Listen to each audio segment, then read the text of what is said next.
إن الحمد لله نحمده ونستعينه ونستغفره ونعوذ بالله من شرور أنفسنا ومن سيئات أعمالنا من يهده الله فلا مضل له ومن يضله فلا هادي له ونشهد أن لا إله إلا الله وحده لا شريك له ونشهد أن محمدا عبد الله ورسوله صلى الله عليه وعلى آله وصحبه وسلم تسليما كثيرا أوصيكم ونفسي بتقوى الله عز وجل كما جاء في محكم التنزيل يا أيها الذين آمنوا اتقوا الله حق تقاته ولا تموتن إلا وأنتم مسلمون.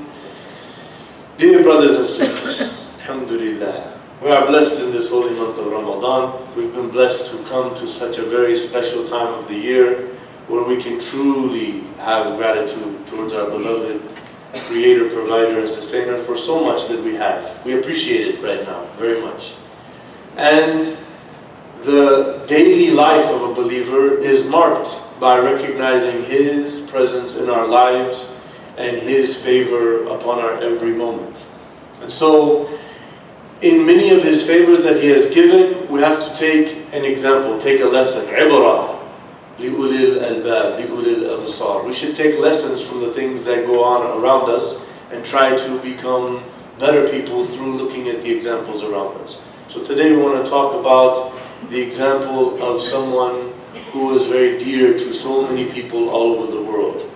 Last Friday, we here in America lost a national hero, and his name was Muhammad Ali, an American national hero named Muhammad. This is a very significant part in our history as a people, that there is being recorded in this country someone that everybody loved and respected and honored, and his name was Muhammad. At his janazah yesterday, Dr. Sherman Jackson, perhaps one of the top Muslim intellectuals in the country, he made a very profound statement. After talking about how Muhammad Ali, rahimahullah ta'ala, did so much, probably more than any other American Muslim, for our plight here, he said, the question that's being asked, can someone be a Muslim and an American, has been put to rest. As a matter of fact, it was KO'd, because Muhammad Ali made it normal that there is something as part of the American reality as apple pie. Most people, they look at him and they say, well, he was just a boxing champion. Why are we talking about a boxing champion in Khutbah Juma? What is that all about? No, this is why we're talking about it, because that's not what he was all about. That is a very small springboard from who he was. That was his mawqif al-intilaq, as we say in Arabic. And what he represented was much more than that. He was born in Louisville, Kentucky, in a time when black people were quote-unquote free, but basically they were kept in small little ghettos, and their job was to serve the white people. And so they were really basically still slaves. And his dad mentions that growing up, he was very frustrated with the racism, with the fact that he can't drink the same water fountain or use the same restroom simply because he was born with this different skin color. His dad says that as a young boy, he had a lot of energy and he had a lot of confidence. And so he said, we took him to the gym. And he said, this young boy, who was not known to be very smart, it says that he took an army IQ test and got around 80. But what he did have was a heart, and he had a desire and a will in him. And he used those to his fullest. Rahimahullah ta'ala. So he went into the gym and he became more disciplined than anybody else. And within 4 years, he becomes the top amateur boxer in the country, goes to Rome, wins the gold medal, comes back, and there's this huge culture of American boxing with this guy named Sonny Liston. Sonny Liston is this great champion, this elder, respected champion. And so Muhammad Ali is given the opportunity, as someone back then known as Cassius Clay was his name that he was born with. So this young Cassius Clay, this young amateur, 18 years old, he's going to fight Sonny Liston. Some of the headlines said Sonny Liston may kill this poor little boy in the ring. That's the way they said it. He went in there and he beat the world champion and nobody expected it. And then he told everybody in the news conference, I am the greatest. And they looked at him like he was crazy. He said, I have something to prove. So then, the next 2 years, this is back when they didn't know how the harm of boxing and why we as Muslims would not participate and best not to watch that sport as a religious principle. He defended his championship 7 times in less than 2 years. He kept beating champion after champion. People who were known as elders in the boxing arena, he put one down, another down, another down, and he was a very outspoken, poetic kind of guy. He challenged them. Many of them, so he comes out as this great figure. And so, after 2 years of becoming a millionaire, he became a millionaire. He's the great world champion of boxing. He gets a letter that the military draft is calling out for him. And he had recently announced that he is a member of the Nation of Islam, and he changed his name to Muhammad Ali. He said, I don't want to keep a slave name. Why? Because when the slave owners went to Africa, or when they bought a slave, they gave their slave their own last name. So Clay is the name of a plantation owner that took his family a few hundred years ago from Africa, right? So he said, I don't want that. He said, I'm going to be known as Muhammad Ali. And so when he got this draft card that says, now you have to go fight in a battle in the Vietnam, he came out and he went on, because now he's the world champion of boxing. He has a pulpit. He has a place to speak from. He came out and he said, I don't have any beef with people in the Viet Cong. I do not have any reason to fight or kill anybody in Vietnam. And he said, as a Muslim, unless somebody is attacking you or you have a good reason to fight them, war is wrong. So he went out in the public and he made a statement that I will not listen to the government who is calling me to fight in this war. And he challenged the war in its very existence and challenged the system of the draft, how they're calling people to the war. So he said, the government we live in has a system where the rich man's son goes to college and becomes wealthy, and the poor man and the black man's son goes to war to fight. He said, I won't be used. He's saying this in front of the world media. It's being broadcast. He said, I won't be used by powerful white men as a tool to kill other brown men who are fighting for their own beliefs and their own freedoms. And neither should you, especially if you are poor or black. As a result of these statements, many people hated Muhammad Ali.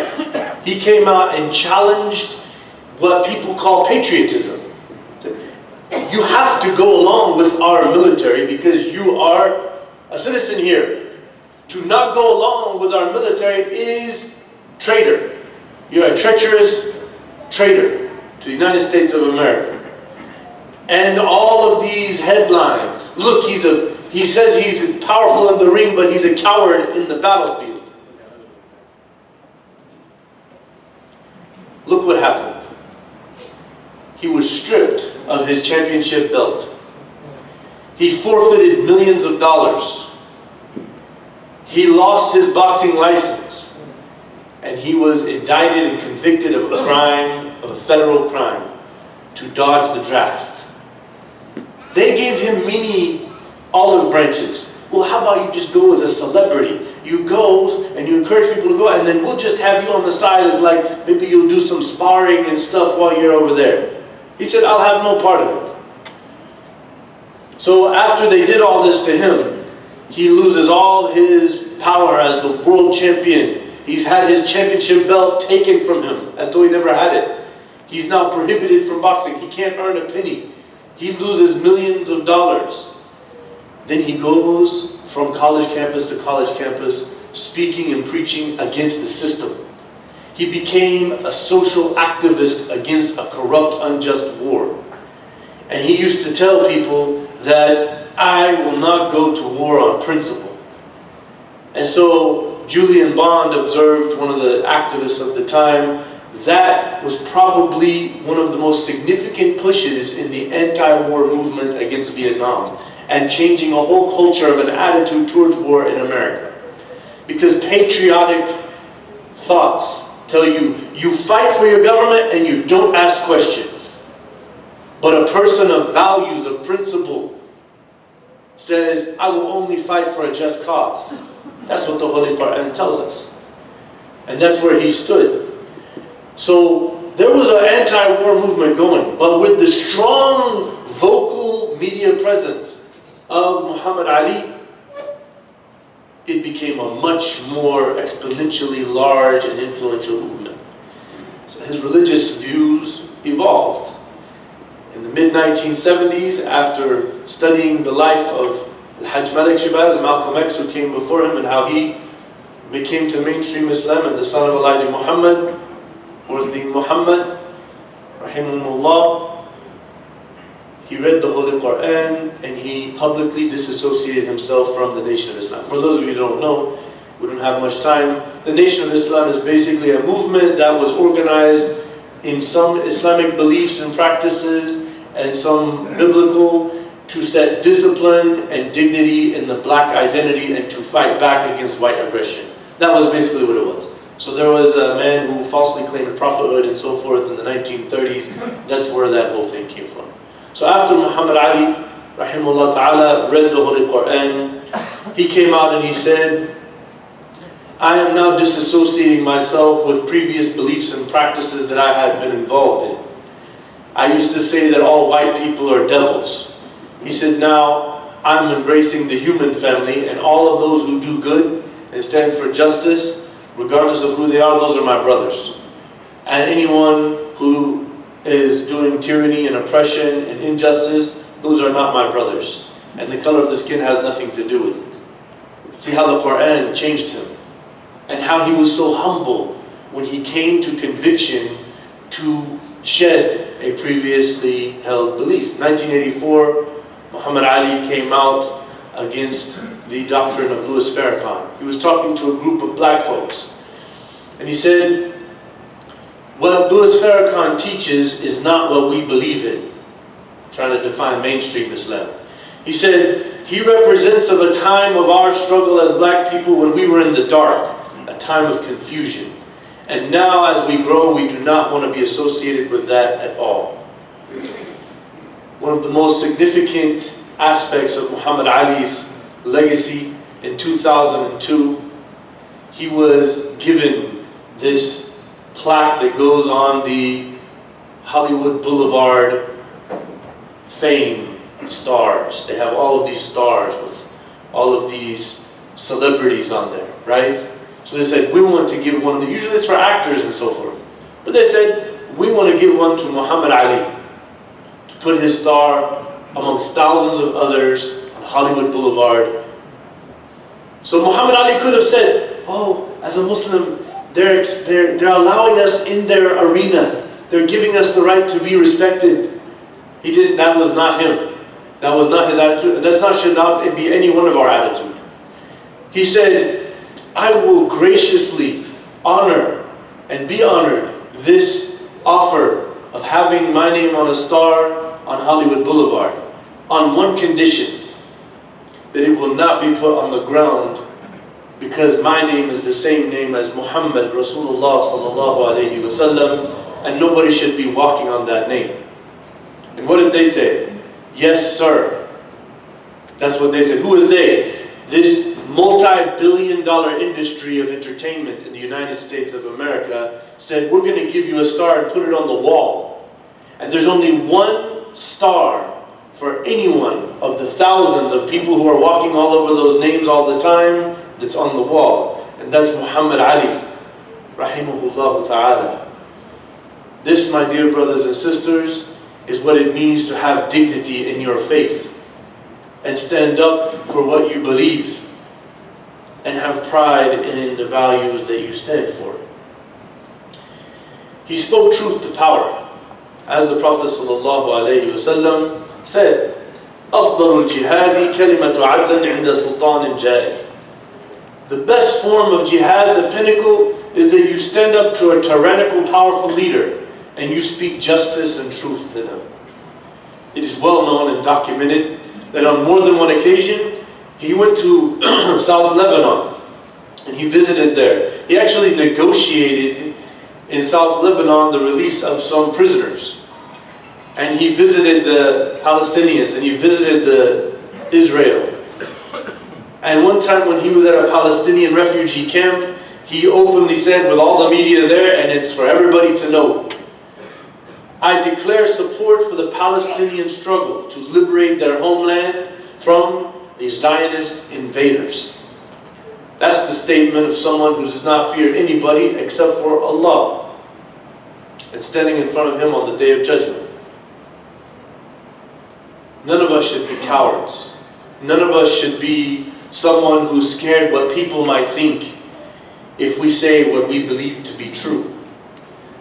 Muhammad Ali stood for thinking for yourself, and don't go along with the status quo if you think it is wrong. He did not fear at all to say what he thought and what he believed, and for some time many people were annoyed and hated him. But after looking back, they respected him for what he stood for. The Prophet ﷺ said, لا تمنعن رجلا هيبة الناس أن يقول بحق إذا علم. The Prophet ﷺ said, no man, no real man should fear saying the truth if they know it because they're concerned of what people might think or say. That's what the Prophet ﷺ said. Muhammad Ali, rahimahullah ta'ala, he very much embodied that. Sometimes I'm told by people, you should say or do this, because that's what people want you to say or do. That's what they will expect from you. This is what they want. And then sometimes it's conflicting with what I know to be true in the Quran and the Sunnah, and what it means to be a Muslim. So around Muslims or non-Muslims, I say what I know to be the truth with passion, and I do not fear anybody except for Allah subhanahu wa ta'ala. That is the prophetic example. That is how Mecca stayed Muslim and how Medina was built. Because people stood on truth, no matter what their neighbors said. We should stand up for what we believe. We should fight for what's right. And we should always be ready to introduce people to Quranic, prophetic concepts. I can tell you that just looking at so many of the examples, when he would be sitting talking in an interview with some person in the media, and then all of a sudden he would just go into da'wah. Now while he's doing da'wah, he doesn't say, the Quran says, or Muhammad ﷺ says. He just says it in plain clarity. What is spirituality? What does it mean to be a believer in English, in your tongue, the way you can understand it? And people were in awe. Number one is at his conviction and his clarity. And number two, that he did not fear to take the opportunity whenever he found it. People did not take it as he's trying to preach to them or convert them. They took it as he was someone who just truly believes what he believes, and if they look at the merit and the value of it, it's good. There's nothing wrong with it. That was his example, rahimahullah ta'ala. And that's what we're told in the Holy Quran. وَمَنْ أَحْسَنُ قَوْلًا مِّمَّنْ دَعَا إِلَى اللَّهِ وَعَمِلَ صَالِحًا وَقَالَ إِنَّنِي مِنَ الْمُسْلِمِينَ. Who's better in speech than the one who calls to Allah, calls to the path of God, and they work righteousness, they live up with a good example, and they say, I'm among the Muslims, I'm a Muslim. They're not trying to hide it.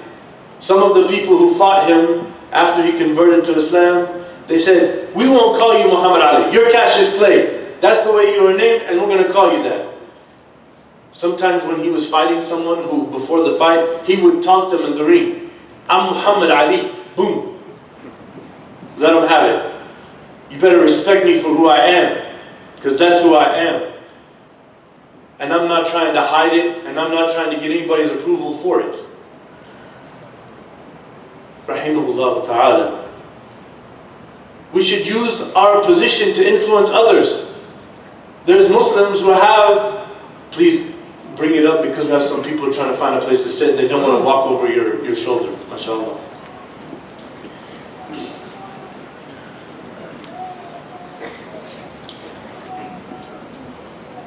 When a Muslim achieves greatness, other faith communities do this, but there's something missing.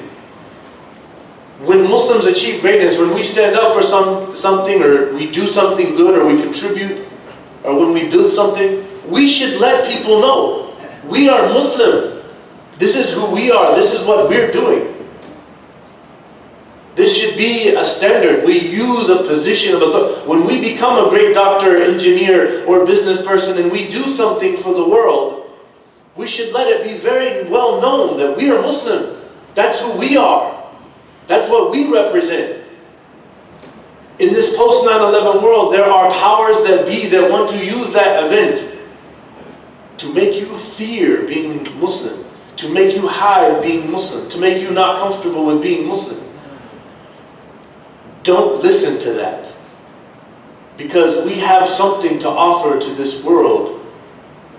And somebody like Muhammad Ali offered that to the world. And now people like Donald Trump are saying, we lost a great hero.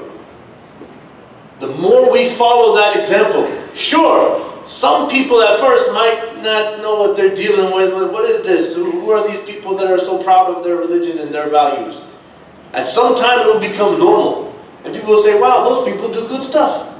We know who they are, what they represent, and what they're about, and what their intentions are. This is the example. Ask Allah subhanahu wa ta'ala to make us those who hear a good word and take a good example and follow it to the best of our ability.